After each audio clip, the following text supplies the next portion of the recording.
Hi friends, welcome to Tasty Tamil Foods. இன்னைக்கு நம்ம சேனல்ல பார்க்க போற ரெசிபி என்னன்னா முட்டை கிரேவி. இந்த முட்டை கிரேவி வந்து உங்களுக்கு எல்லா விதமான ரைஸ், சப்பாத்தி, ரொட்டி, தோசை இது கூடலாம் வச்சு சாப்பிட ரொம்பவே நல்லா இருக்கும். இப்போ வாங்க இது எப்படி செய்யறதுன்னு பார்க்கலாம். அதுக்கு முன்னாடி நம்ம சேனல்ல நீங்க இதுவரை சப்ஸ்கிரைப் பண்ணலனா சப்ஸ்கிரைப் பண்ணிக்கோங்க. அப்படியே பக்கத்துல உள்ள பெல் பட்டனையும் கிளிக் பண்ணிக்கோங்க. அப்பதான் நான் போடுற வீடியோஸ்லாம் உடனே உங்களுக்கு தெரிய வரும். இப்போ இந்த முட்டை கிரேவிக்கு என்னென்ன பொருட்கள் தேவைன்றதை பார்க்கலாம். 4 முட்டை, 2 டீஸ்பூன் மிளகாய் தூள், 2 டீஸ்பூன் தனியாத்தூள், 1/4 டீஸ்பூன் மஞ்சள் தூள், 1/2 டீஸ்பூன் கரம் மசாலா, 1 டீஸ்பூன் இஞ்சி பூண்டு பேஸ்ட், 2 மீடியம் சைஸ் வெங்காயம், 2 மீடியம் சைஸ் தக்காளி, ரெண்டுத்தையுமே ரொம்ப சின்னதாக வெட்டிக்கோங்க. கருவேப்பிலை, கொத்தமல்லி தேவையான அளவு, 2 பச்சை மிளகாய் அதை இந்த மாதிரி நடுவில் கீறி வச்சுருக்கேன். எண்ணெய் 3 டேபிள் ஸ்பூன், உப்பு தேவையான அளவு. இப்போ வாங்க ஃப்ரெண்ட்ஸ் எப்படி செய்யலான்றதை பார்க்கலாம். இப்போ முட்டை கிரேவி பண்ணுறதுக்கு ஃபஸ்ட்டு நம்ம முட்டையை வேக வச்சுக்கணும்.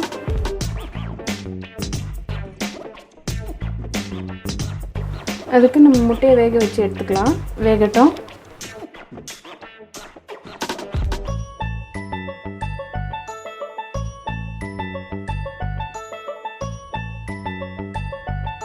இப்போ பாருங்கள் முட்டையை வேக வச்சு எடுத்துக்கிட்டேன்.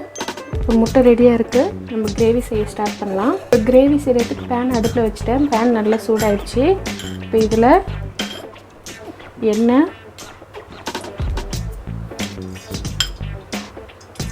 எண்ணெயும் நல்லா சூடாயிடுச்சு. இதில் கருவேப்பிலை, பச்சை மிளகாய்,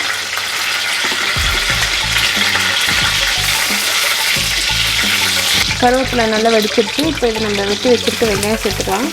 வெங்காயத்தை சேர்த்துட்ட பிறகு வெங்காயம் வந்து கண்ணாடி பதத்துக்கு வரணும். அது வரையும் வதக்கிக்கலாம். பாருங்கள் வெங்காயத்தை நல்லா வதக்கியாச்சு. வெங்காயம் நல்லா கண்ணாடி பதத்துக்கு வந்துடுச்சு.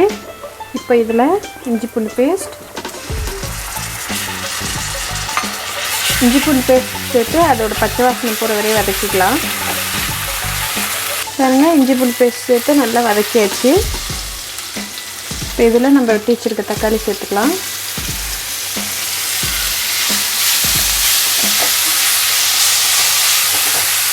தக்காளி சேர்த்து தக்காளி நல்லா மசிய வதங்கணும். நல்லா தக்காளியே தெரியக்கூடாது, நல்லா மசிஞ்சு இருக்கணும். அது வரையும் நல்லா வதக்கிக்கலாம். பாருங்கள் தக்காளி நல்லா மசிய வதக்கியாச்சு. நல்லா மசிஞ்சிருச்சு தக்காளி. இப்போ அடுப்பை சிம்மில் வச்சுட்டு நம்ம மசாலாலாம் சேர்த்துக்கலாம். மஞ்சத்தூள், மிளகாய்த்தூள், தனியாத்தூள், கரம் மசாலா, அப்புறம் உப்பு, இது எல்லாத்தையும் சேர்த்துட்டு நல்லா மிக்ஸ் பண்ணிக்கோங்க. பாருங்கள் நல்லா மிக்ஸ் பண்ணியாச்சு. இப்போ இதில் ஒரு 1/4 கிளாஸ் போல் தண்ணி சேர்த்துக்கலாம். பாருங்கள் தண்ணி சேர்த்து நல்லா மிக்ஸ் பண்ணியாச்சு. இப்போ இதை வந்து ஒரு 2 நிமிஷத்துக்கு நல்லா அப்படியே வதக்கிக்கலாம். அந்த மசாலாவில் உள்ள பச்சை வாசனைலாம் போகணும் நல்லா. அதனால் அடுப்பை ஃபுல் சிம்மில் வச்சு நம்ம ஒரு 2 நிமிஷத்துக்கு வதக்கிக்கலாம். பாருங்கள் இதை வந்து நல்லா வதக்கியாச்சு. மசாலாவில் உள்ள பச்சை வாசனைலாம் நல்லா போயிடுச்சு. இப்போ இதில் நம்ம தேவையான அளவுக்கு தண்ணி சேர்த்துக்கலாம். ரொம்ப தண்ணி சேர்த்துடாதீங்க. கிரேவி வந்து கொஞ்சம் திக்காக இருந்தால் தான் நல்லாயிருக்கும். அதனால் பார்த்து சேர்த்துக்கோங்க.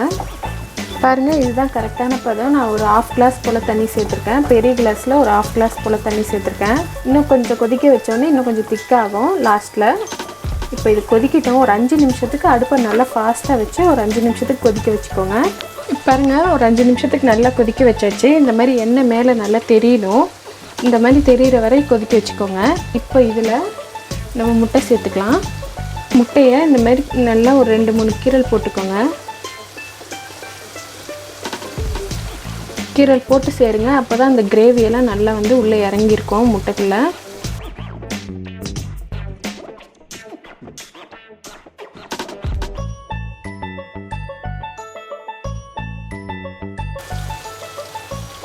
பாருங்கள் முட்டையை சேர்த்தாச்சு. முட்டையை சேர்த்துட்டு நல்லா வந்து கலந்து விடுங்க.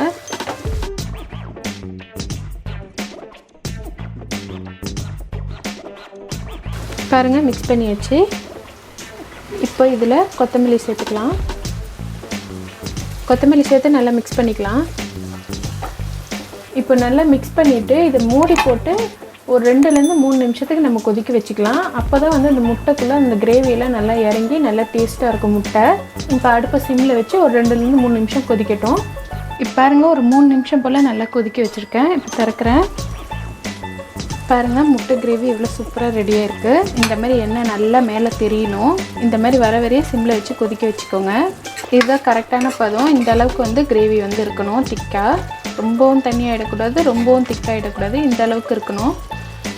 இப்போது முட்டை கிரேவி ரெடி ஆகிடுச்சு. பாருங்கள் ஃப்ரெண்ட்ஸ், இப்போ இந்த முட்டை கிரேவியை உங்கள் வீட்டில் செஞ்சு பாருங்கள். இந்த முட்டை கிரேவி ரொம்ப நல்லாயிருக்கும். சப்பாத்திக்கெலாம் ரொம்ப சூப்பராக இருக்கும். இந்த ரெசிபி உங்களுக்கு பிடிச்சிருந்ததுன்னா நம்ம சேனலுக்கு கமெண்ட் பண்ணுங்கள், லைக் பண்ணுங்கள், மறக்காமல் உங்கள் ஃப்ரெண்ட்ஸுக்கெலாம் ஷேர் பண்ணுங்கள். தேங்க்யூ ஃப்ரெண்ட்ஸ், பாய்.